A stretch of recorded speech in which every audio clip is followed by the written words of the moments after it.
الانسان الزهري فاش كيلبس اللون الاسود اولا اللون الابيض مع الجاذبيه ديال الزهريه ديالو كتزاد عنده الكاريزما وكيتزاد الجمال ديالو، وحتى من المشيه ديالو كتولي فيها الفخامه وكتولي المشيه ديال الملوك وكلها ثقه وتحدي مع الناس. اي كاع الناس كيوليو يشوفوا فيه باندهاش بحال الا شافوا ملاك سبحان الله العظيم نازل من السماء. هذا الانسان الزهري وكيخطف عقل اي واحد كيشوفو غادي كيتمشى، ولكن ملي كيرجع للدار ديالو كيحس بالارهاق والتعب الشديد والعيا. علاش؟ لان السبب هما الاعين ديال الناس والحاسد. بغيا سبحان الله العظيم كتشد فيه العين الحارقه والمتراكمه على الهاله ديالو الزهريه.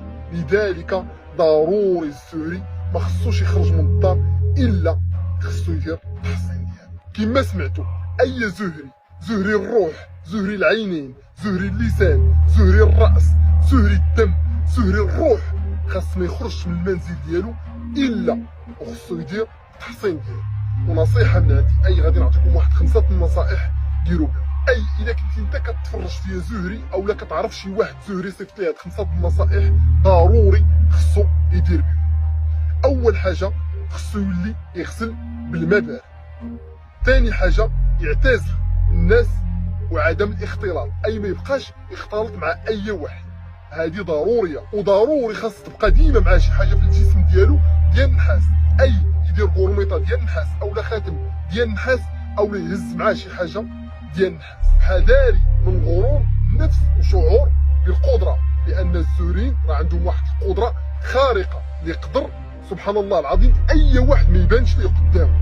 داكشي علاش حذاري.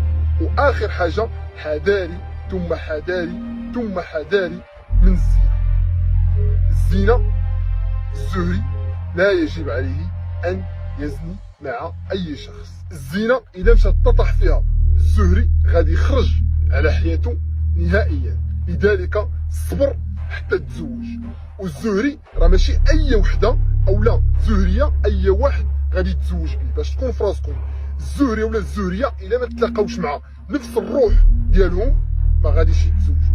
وسبحان الله العظيم فاش كيتلاقاو مع نفس الروح ديالهم كيتزوجوا وكيصدق لهم الزواج، والا ما تلاقاوش مع الروح ديالهم ما كيصدقش لهم الزواج. وعلاش قلت لكم خصكم ضروري الزهريين تبعدوا على الزنا؟ لان الزهريين انواع، كاين الزهري العلوي والزهري السفلي. الزهري العلوي هو اللي كيتبع طريق الله عز وجل، والزهري السفلي هو اللي كيتبع طريق الشياطين وكيولي